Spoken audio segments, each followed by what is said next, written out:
Hello everyone. I'm Teacher Cherry, your tech partner. So, ang pag-uusapan naman natin ngayon ay yung Excel Focus Cell. Kasi meron nagtanong sa akin minsan, Ma'am, bakit kulay pink yung Excel mo, yung sa akin hindi? So, yun po yung tinatawag natin na Focus Cell. So, punta tayo sa Excel. So, ano ba yung gamit ng Focus Cell na yun? Wait lang ha, open tayo ng Excel. Ayun pa, may naka-open. Yan. So, nakita niyo to, di ba? O, kahit saan ka pumunta, yan.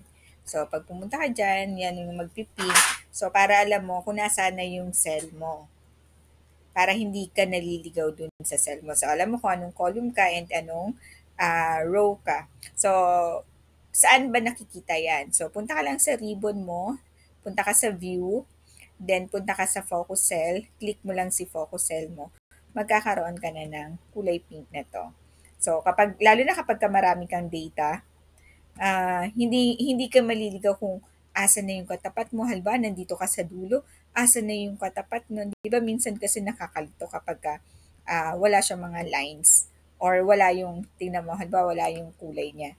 So, parang kailangan mo pa siyang tingnan kung saan yung naha-highlight dito or dito sa taas kung saan yung naha-highlight para malaman mo kung nasaan yung cell mo. Eh kung naka-focus cell ka, kita mo na kagad kung nasaan yung column mo and yung row mo, di ba?